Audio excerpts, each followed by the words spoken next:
room right is gonna give you a good fucking set, man. Please, well, put their hands together, come sing a fucking song, and please, welcome to the stage, Xavier Susai! Yes! Oh look, man, I you cunts want to go home, but give a big round of applause to Bruno for holding them up. Fucking that. 16 minutes. You guys are tired. You're like, fuck it, I'm fucking done. I'm fucking done.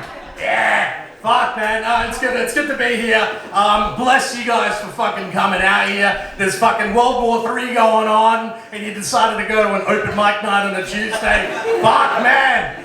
This is good. Did you guys get in through the Facebook advertising? Is that how you found out about the show? Yeah, because we recruited you to come here. Because how do you guys feel about joining ISIS? Anyone know? Yeah, fuck. Look, I'm from here.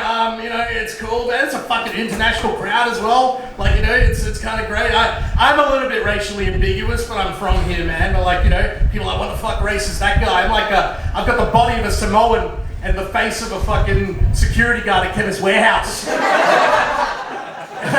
It's fuck, dude. I'm Aussie as fuck. I glassed someone on the way here, man. Fuck. It's wild, man. We're in Northbridge. This is what we do. It's a tough time, everyone. Are you guys having a hard time these days? Are you feeling uncertain? Things are a bit rough right now. You guys okay? Are you guys okay? Yeah, I'm just fucking glad to be here in WA, man. Like, you know, we could have had like bad lockdowns. I was in Kazakhstan 18 months ago. That was fucked when COVID began. Holy shit. There's no Kazakhstanis here or anything like that. Anyone even been to Kazakhstan? No. Oh, have you been to Kazakhstan? That's where I'm from, Yeah. How many fucking beers? Wow, that's a lot of beers. Alright, you're from Kazakhstan. Fuck, man, it's wild, man. Like, I was there, I was stuck there. No one speaks any fucking English, and it was super cold, man. It was like minus 35. So basically, I was in an episode of Pingu, right? Like, no shit, I'm talking to Molly. I'm like, yo, mate, how you doing? And he's like, fuck, just dropped some shit. And he just looked at me, he's like,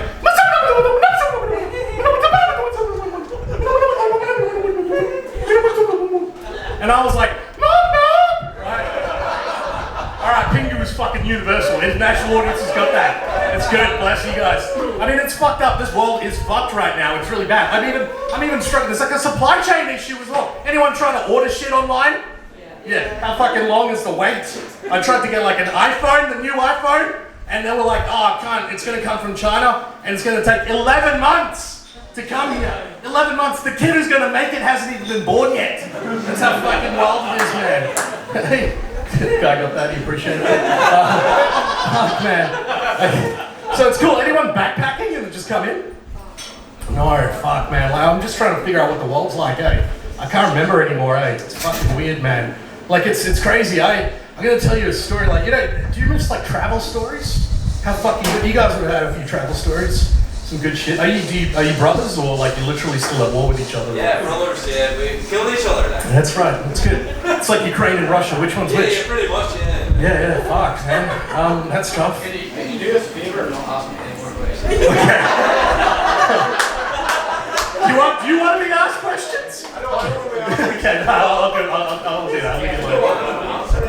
I'm just like, you know, you guys have travel stories. Everyone's got travel stories. You know the best stories, man, are the ones that have poo in it. Don't you reckon? Like everybody's got a poo story. I'm about to tell you the most fucked up poo story, and it is one of the most fucked up stories of my life, right? So if you'll be with me, it starts with me going to North Korea. Anyone been to North Korea? No? Okay, it's fucked, man. Like, let me tell you, it's as bad as it seems. And there's no propaganda, it's really bad. I was there for 2 weeks, right? And on my last night, they were celebrating by giving us meat, right? Because it was just like literally they saved it for the tourists. And I was like, this is special, and they're like, oh, come to a traditional Korean barbecue. So I was like, fuck, what is this? You go in there, and you gotta be really grateful for your local butcher people, because the shit out there is just fucking, it's quite bad, right? And so like, they give us all these bundles of meat, and I'm with a bunch of really, really white people, and they don't know how Korean barbecue works at all. And so I'm there just cooking for them, right? I pull out the chopsticks, and I start fucking cooking shit, and you know, it was all good, and everyone's like, oh, Zave, you're fucking worldly, and I was like, yeah, okay, this is cool, man, it's fine. And then what I didn't realize was I've been using the same chopsticks that I eat with. You're supposed to swap the chopsticks out, pro tip, for like bad meat Korean barbecue. Okay, so I didn't do that. That morning I had to leave, right? And they basically, I had Americans and Australians. If you're an American, they fly you out. If you are other, they train you out. Right? No shit. Because they seem to be okay if you fucking take a train, because they're like, fuck it, he's not the enemy. They'll just fucking, you know, put him on a train. So I went from Pyongyang to Beijing, and that's a 25-hour train ride, right? It is fucking absurd, right? Now, I wake up and I am seriously feeling like shit, okay? And I have 30 minutes to get to the fucking train station. Our guards are like, pack up and get the fuck out of here. We're done with you. And I'm fucking going there, and I'm like, oh my God, please don't fucking shit in the car. Like, don't shit in the car. I'm fucking freaking out. I'm like literally puckering up so hard, man. And then like, basically the train shows up and I'm like, oh, thank God. They must have a good toilet in here. It's gonna be fucking great. It is the dingiest fucking train you've ever been on, right? Because it's the North Korean side, and they put you in this one carriage, and there's this fucking, all these dudes going to labor camps overseas in other carriages, and then the tourists are in this one carriage. So I go in there, right, and I'm like, fuck it, I offload everything, I give the fucking minder all my bags, and he's just like gone and chucked it into another carriage, and I'm like, alright, fuck it, I'll be with you guys in a minute, like I'm with my friends. I end up going into the fucking toilet, right? Now, I get into the toilet, and it's one of those squat toilets, but I have no fucking decision. I've got no choice. I have to get rid of this fucking parasitic Korean barbecue out, right? It's gotta go. So I just fucking like, I just pretty much close the door, I go in, and I'm like, alright, fuck it. So I do the squat, right? Have you guys ever done that fucking, the horrible fucking squat toilet? It's like, I mean, I'm Asian, and I'm just too fat for that shit, right? So I'm just sitting there, and I'm like, fuck it. So I let it out. But I vomited at the same time. Everything, all my orifices were just coming out. I was dying, man. And I'm like, holy shit, this is really bad. I am covered in shit and vomit right now in this fucking North Korean carriage, right? And there's no toilet paper at all. The sink doesn't even work. There is a half bottle of fucking like water in a little jug. And that's what you're supposed to wash yourself with, right? And I'm like, fuck, there's only 300 milliliters of water in this. I have to fucking optimize, right? So I just do like, you know, the important bits, right? And I'm like, Jesus Christ, I'm covered in vomit and shit. This is really bad. And I'm like, fuck it, I'm in total humiliation right now. Like, you know, screw this shit. I fucking just like, this side, all right, cool. The train starts moving. Now, when the train starts moving on a North Korean train, the fucking toilet locks. Right? Because they don't want people to fuck around and move around. So I'm literally, this train's moving, and I can see fucking people walking back and forth. I'm just knocking on the door trying to get out. No one's fucking listening to me. I'm like literally dying. For an hour, I'm sitting there just covered in vomit and shit, right? Just on the floor. I'm fucking dying so badly, right? And then what happened was, right, I was just like knocking really loudly, and then some guy's like, oh yeah. And I started talking to another dude on the cross. I was like, dude, I need some fucking water. I need something. I'm dying in here, man. Like, there's nothing going on. I'm literally just dehydrating so quickly. I've like vomited and shat like 5 times by now, right? So I'm completely dying. And you know that feeling, like when you just completely, like I'm brown. I was white, man. I was white. I'm like completely fucking dying in here. And I start knocking on the door. And he's like, no, I'll get the fucking North Korean. I'll get the North Korean. Anyway, this fucking soldier, because there's like a little slit, he comes in and he looks at me and he just walks off. He's just like, fuck this, I don't want to deal with this, man. My family died of a famine, I don't want to deal with this, right? And I'm just like, this is fucked. So eventually, someone gets a fucking screwdriver and, you know, they're like, we're prying this open, someone's coming to help you. I'm naked, right? My clothes are all there, this is the bottomest of my life. I'm humiliated. They fucking opened the sliding door, and this North Korean fucking train guy has a bucket of water, and he just goes, whoa. So I'm covered in cold water. I'm like, what the fuck's just happened, man? And he just locks the door back again, right? And he goes, oh yeah, apparently you might have a disease, and they don't want to fucking spread it around at all, right? So I'm stuck in here for another 4 fucking hours, Okay, dehydrated, the tap doesn't work, and then finally the train stops at this fucking thing, right? I'm completely covered, I'm so fucked. I'm just like, God, man, please, can you all help me? And none of my clothes are there, I'm completely drenched, right? So, they get some bed sheets and whatever the fuck they can get. I look like a fucking brown toga man, like just covered in everything and shit and everything. I'm just basically out there. And this is like when you're at the lowest point in your life, you question everything, man. Like you wonder who you are as a person, man.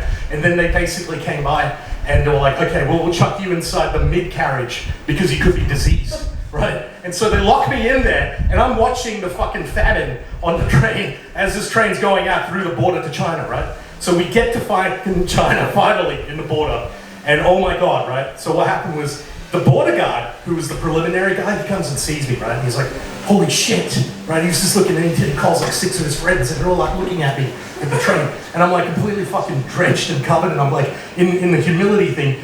He just comes out, he's like, oh, I'll sort you out. He comes out, he goes to the border crossing, and he goes and gets the smallest pants ever.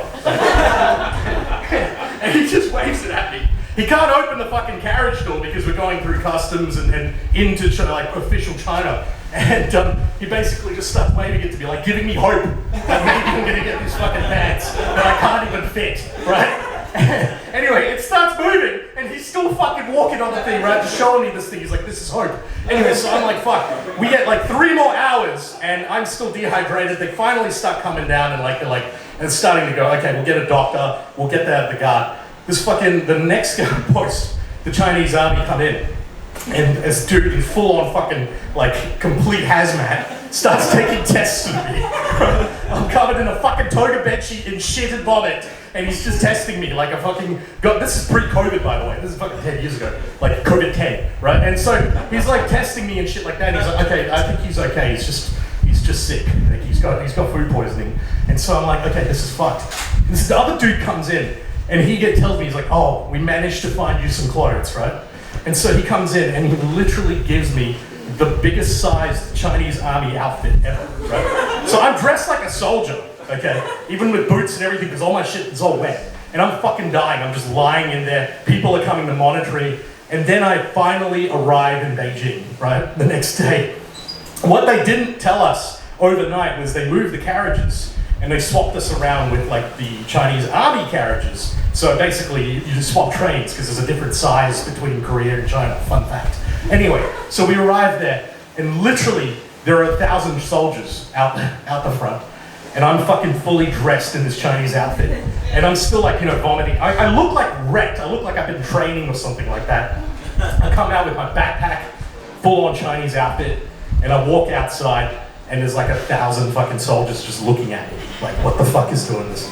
This old man, who I swear to God, like he must have been in like the Korean War or something, he just comes up to me, and he just goes, that was fucked. Yeah, that's my poo story. So yeah, just don't shit in the North Korean train. But first time I've ever taught that, so hopefully it's better. Fuck it, I gotta start my Uber shift soon. Alright. Who the fuck's going out after this? Are you just going home, or anyone actually going out? Like, fucking, yeah, fucking let's go out, yeah. I fucking hate those people, I like to go to a show and then go home. That's my fucking deal. You know when you got that friend who's like, let's go fucking clubbing! Let's go clubbing! Yeah, let's go fucking clubbing. I fucking hate that shit, especially trance music. Any trance music dance people here? They all know? Yeah! It's fun. Do you like trance, yeah? You love trance. It's fucked, man. I go to my mate, I'm like, it's not music. And he goes, well, it isn't music. It's a journey. You know why they like it? You know why you like it? It's because you got to be on the gear. That's pretty much what it's like. It's like 8 fucking hours of dance music. You go to the Paramount, you open the door, it's like a whole different world, man. Like you open that door, it's like...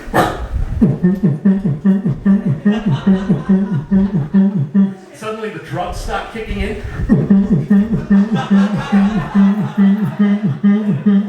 You can't even see their fucking eyes after a while.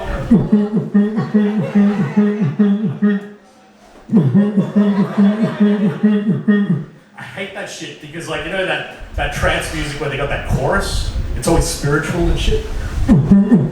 We are all angels.